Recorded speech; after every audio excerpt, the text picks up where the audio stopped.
Hey guys, in this video I want to talk about the difference between having a retainer or making a fixed project or even a first solution which most freelancers don't even think about. And I want to talk about the pros and cons of each of these different options because when I first started out as a freelancer and even before that, I remember still in design school, I was dreaming of becoming a freelancer and a consultant that would get these high paying projects, maybe $5,000 per project, $10,000, heck, even $40,000, whatever. I wanted these big numbers, but I soon realized that there are pros and cons when it comes to those. And the obvious one is that you get a lot of money, but you also have to consider some things which are going to be really, really important for your business, your routine, and your structure overall. Now, obviously, the best thing about finding fixed projects as a freelancer is the fact that you can land higher paying projects because you're being paid for the project and not for your time. So you're not exchanging time for money, or at least in most scenarios you won't. Now, this is really can be really profitable if you find the right clients and you figure out the right structure for that specific project. So basically, the responsibility that you have is the pre-qualification of the client. You have to do that well, and also you have to structure the project in a way that makes sense when it comes to the amount of time you invest, the amount of value that the client is going to get, and basically how you structure the whole project. Now, there are also some cons which most people don't really talk about, especially on social media. And I think that the main thing is that, first of all, in order to find those high paying clients, you're going to need to do a lot of sales. So don't expect to find high paying clients super easily. You're going to have to do more calls. Based on my experience, in order to find those really high paying clients, I might need to take maybe anywhere between 7 to 10 calls on average, and one is going to close at those rates. And again, like numbers vary, but you get the point. However, if you want to find maybe a client who pays you, maybe average amounts, you're going to land them more easily, and you're going to have to do less lead generation. You're going to have to do less calls on average, and then of course it depends on a lot of variables. Depends on how much experience you have, how you sell yourself, how good is your lead generation, blah blah blah. That being said, this is definitely something to consider. So, and also the fact that when every project is completed, you're pretty much at square one each and every time. Because if you haven't found other projects in the meantime, or you don't have other projects going, you're going to the, you're going to need to restart the cycle. So lead generation, sales calls, land the client, and then get the project going. Now, there's also a risk involved because if you're doing this business model and you're always just focusing on finding new projects, you're always going to deal with new clients probably. I mean, there's going to be some recurring clients, but when I'm working on fixed projects, I wouldn't say that most of the clients are going to be like recurring in a constant and predictable way. So that's something to keep in mind. You're always having to find new clients, and you never know if that client is going to treat you well, is going to pay on time, how the workflow is going to be with that client. So, if each and every year you're dealing with 20 different clients, for example, it's going to be there's a lot of uncertainty when it comes to the quality of those clients, because even if they're qualified and they sound great, maybe they have lots of money, they have a successful business, and you truly know that you can deliver value for them, um, there's always that opportunity of not figuring out down the project that the client is not really great to work with, or there's going to be issues.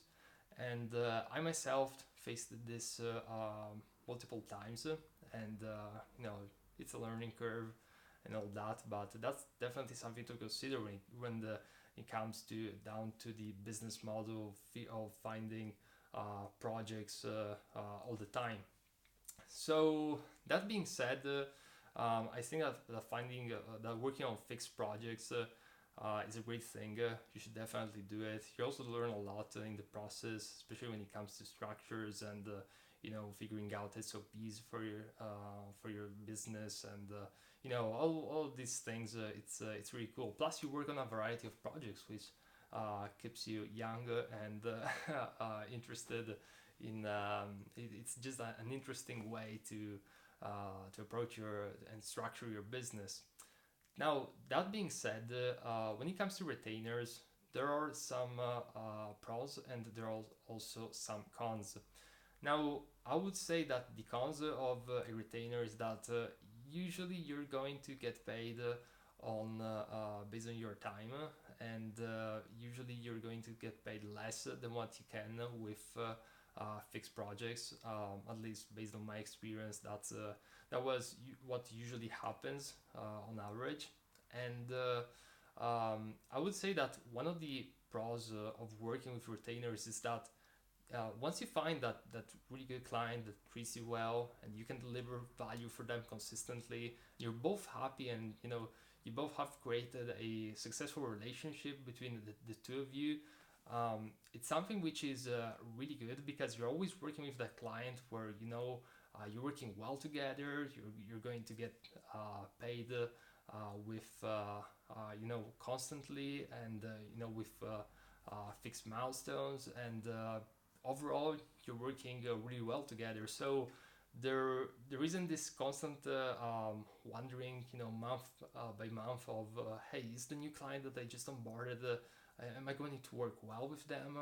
Are they going to pay me? And all of these things which are quite quite important when you're being a freelancer and a consultant, because you don't really have any fixed guarantees compared to being a full-time employee.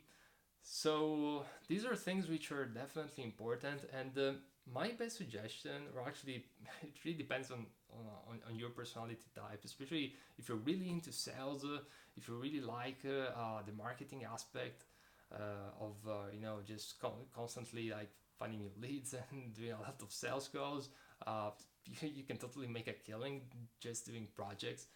I myself, I don't like to do sales all that often.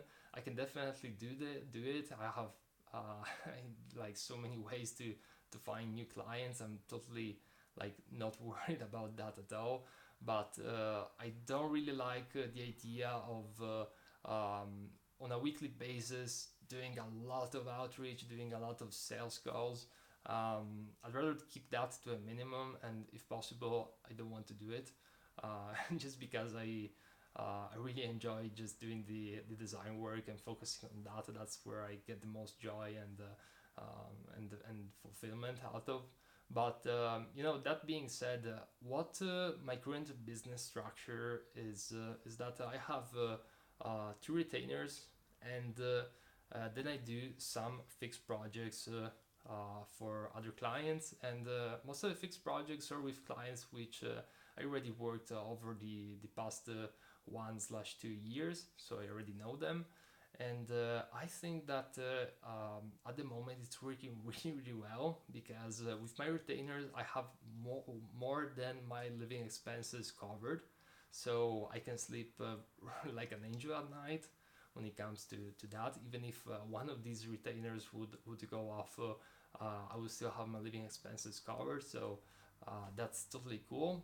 And plus, I make that extra income with the fixed projects, which take me less time than the retainers, and I can make quite a good amount of money while still delivering a lot of value to the client. So it really is a win-win situation. So yeah, that's pretty much it when it comes to retainers versus fixed projects. And also one extra option which I would suggest you to consider, depending on the type of client and the project, of course, is the one of selling a set number of hours. So maybe like a package of X amount of hours, and you can get paid also like 100% upfront for those, or even 50% upfront, depending on the deal you're going to make. And this can be like a flexible way in between the fixed projects and the retainer. So it can be an option which might work in some cases, especially if the project isn't as well scoped out, but they know that they're going to need some UI UX or web design help from you in one shape form. And yeah, that's definitely an option which can work really really well in certain occasions. I did it occasionally, and yeah, it's pretty good. But again, really depends on the client. It really depends on the project. And again, for all of these methods, my best recommendation is to hop on a discovery call with the client, on a strategy call, and figure out what their needs are. That's the most important thing. You have to figure out. You don't have to think about, okay, I'm just going to do fixed project. I'm just going to do hourly. I'm just going to do retainer just because. You have to figure out. You have to reverse engineer the whole situation. So you have to figure out what the client needs, and then you give them the best option based on their needs. And obviously, something that works for you as well. But it must make sense for them, and the best win-win situation essentially. So this is it for this video. Hope you enjoyed it. On my channel I have hundreds of UI UX design videos, both covering the business side of things and also the software tutorials, design theory tutorials, and much more. If you have any questions regarding this topic or would like to add to the conversation, feel free to leave a comment below. And if you like the video, obviously leave a thumbs up. And yeah, that's pretty much it for this video. See you in the next one.